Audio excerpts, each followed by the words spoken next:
So I ask myself the question, why does a man have to have more than one woman at one time? Um, why is it so difficult for men to be faithful and monogamous? Why do they have to be such players? And this is just in general. Now, of course, not all men are like that, but I guess my question is for the ones that are, why? So I think about one in particular story in the Bible, and it's the biggest player there was that was back during that time, the biggest player there was. His name was King Solomon. So he's this rich white Jewish guy, and he's traveling the world. And this time he happens to be in Africa, and he sees this young African female. And so, of course, this is thousands of years ago. So, of course, she's, bare chested, and he obviously likes what he sees. And she's young, she's confident, and even when describing herself, she's like, "Hey, I'm black, and I look good." So actually, I'll go ahead and read that. So in chapter 1, verse 5, she says about herself, "I am black, but comely. O ye daughters of Jerusalem, as the tents of Kedar, as the curtains of Solomon. Look not upon me, because I am black, because the sun hath looked upon me." So she's this dark skinned woman, and she's feeling herself. She's feeling beautiful. She's feeling all that. She's as beautiful as the tapestries in Solomon's palace. She's as beautiful as the tents that are made in Kedar. So she's feeling herself. She's like, "Oh yes, I know I'm beautiful." Okay. So she sees King Solomon and sees that he's not broke. She sees that he's got a little something, something. So actually, if you read here in same chapter, chapter 1, verse 10, she's describing him. And she says, "Thy cheeks are comely with rows of jewels, thy neck with chains of gold." So she's seeing the gold, she's seeing the glimmer, she knows he's about something. Okay, okay. So, they make love, they do their little thing. But see, this is the thing.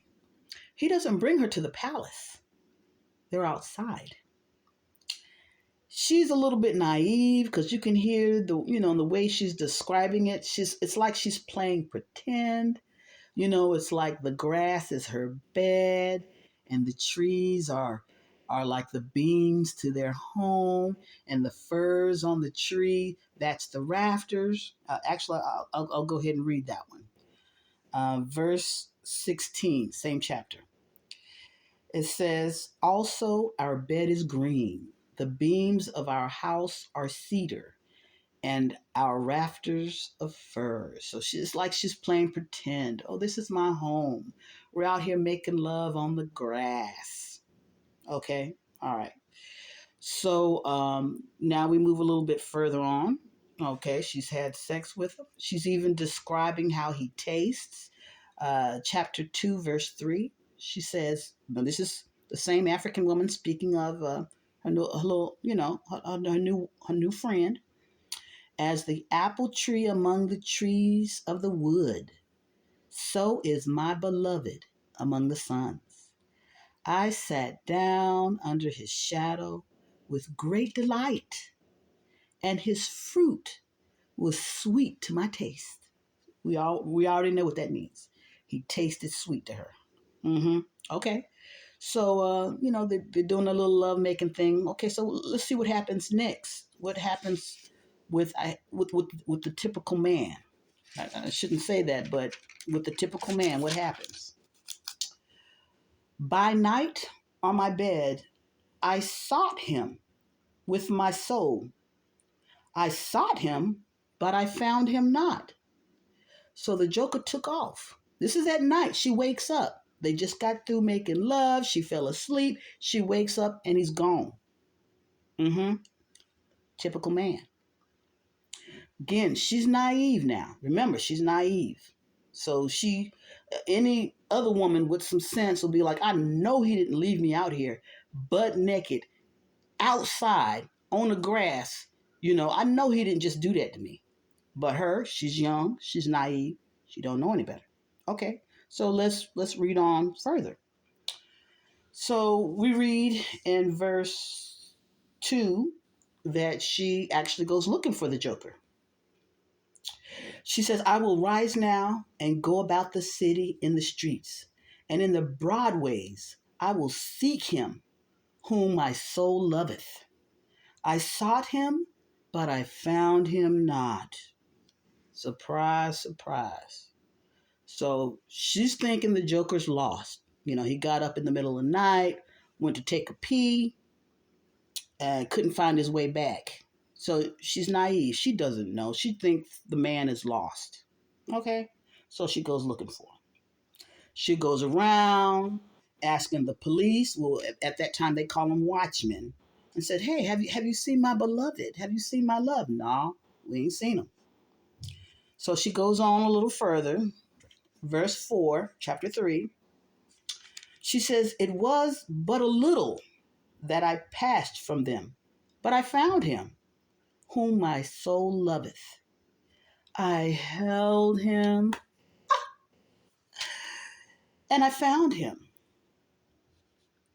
And she said, and she would not let him go. She said, I held him and would not let him go until I had brought him into my mother's house and into the chamber of her that conceived me. So she took this white guy in the middle of the night to her mama's house to have sex again.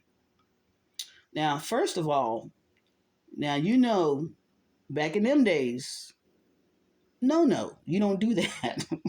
But she did it. She was in love. She found the man that, she was probably always wanting, someone who's rich, wealthy, that's showing her some attention. So she brings him to her mama's house. Okay. So what happens next? Normally, any woman with any good sense is going to ask her man, so what happened? Why did you leave me? And she probably did, but what does any player do? What do they all do? Let's read in scripture to find out what this man did. Chapter 4, verse 10. This is what he tells her.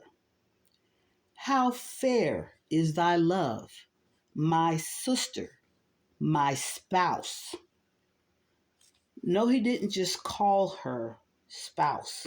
This man has no intentions of marrying this woman. No intentions whatsoever.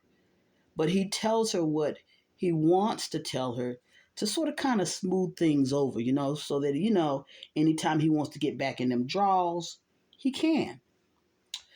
So he tells her, thy love, how much better is thy love than wine, and the smell of thine ointment than all spices. Thy lips, O my spouse, drop as the honeycomb.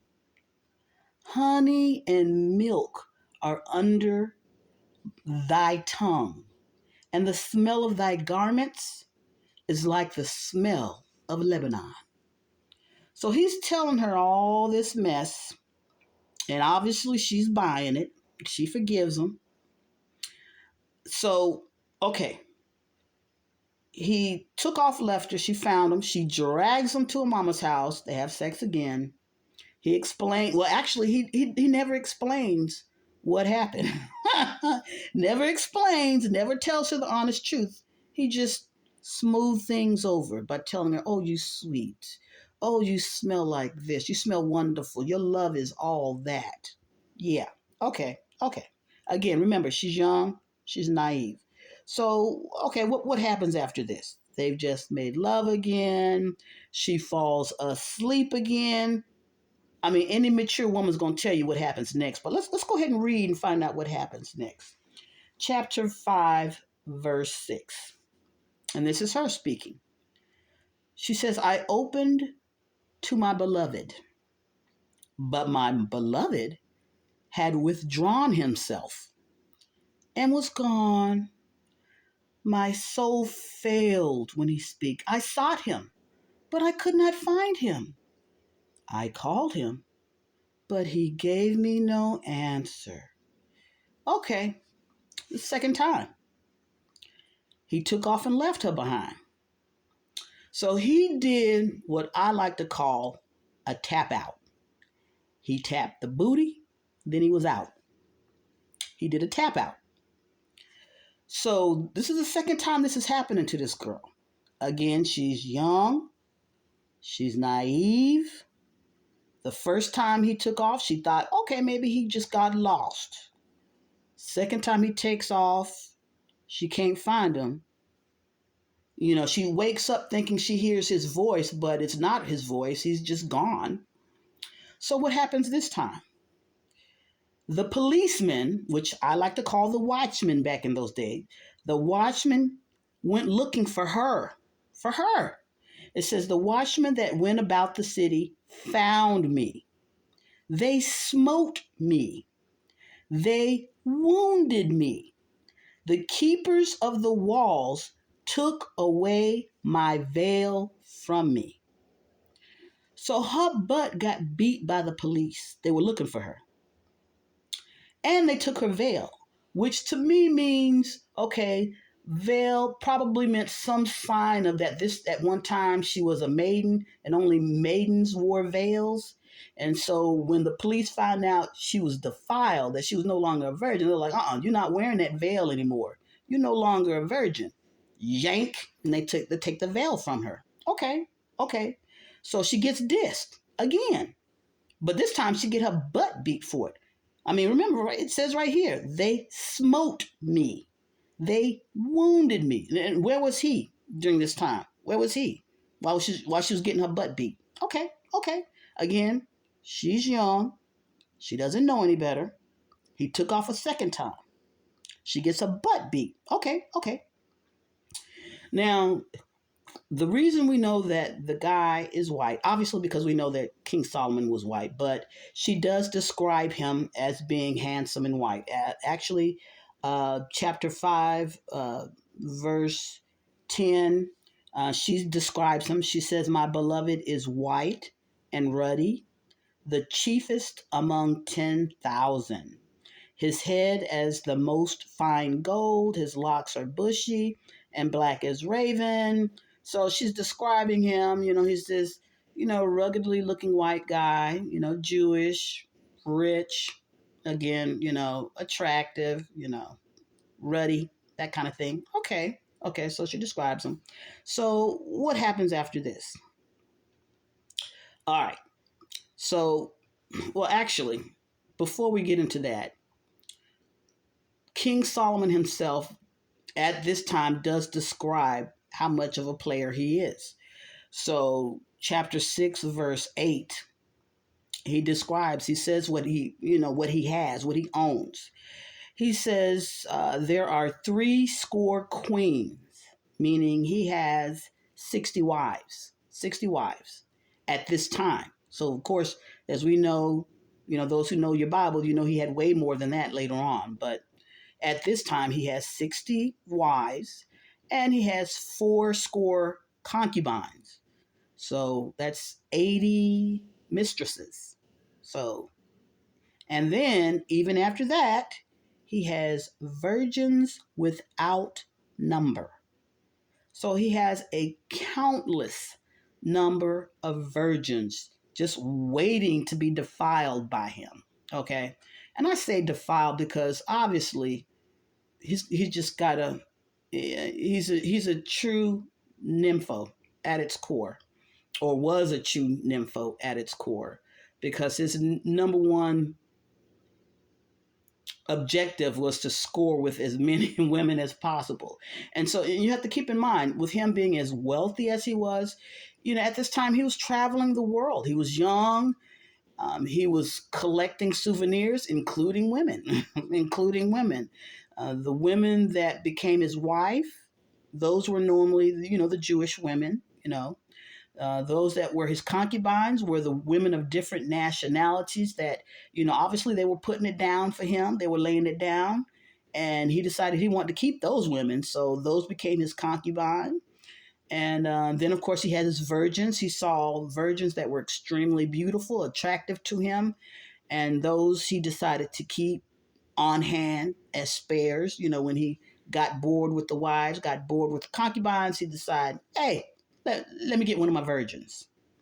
It's like when a man has a case of beer, you know, and he knows he has plenty, you know. Um, it's like, he has his wine, he has his liquor, but then he has his cases of beer. So sometimes he just feels like beer. Sometimes he just feels like having a virgin. Okay, okay. So basically, what happens to her, because she was a virgin. She was a virgin. If we look in chapter 6, verse 9, he describes her. He says, who is she that looketh forth as morning? Actually, no, verse 9. It says, my dove, my undefiled, is but one. She is the only one of her mother. So before he met her, she was undefiled. She could wear that veil. But of course, after he met her, that was all she wrote. Now, you could read to the very end of the story. Obviously, they don't hook up. This would probably be just a case of, hit it and quit it. She got tapped out twice. Um, but it just gives an insight to how men think. Some men just, it's never enough. One woman is just never enough. They have to have as many as possible. I don't know if it's to feed their ego or simply they're just curious to see, how many they can get. But biblically speaking, it's nothing new. I mean, the biggest player out there, King Solomon. There's a lot of juicy stuff in the Bible. Just check it out for yourself. So just try Song of Solomon and read it again, but this time read it with a fresh perspective because, I mean, that's what he's about.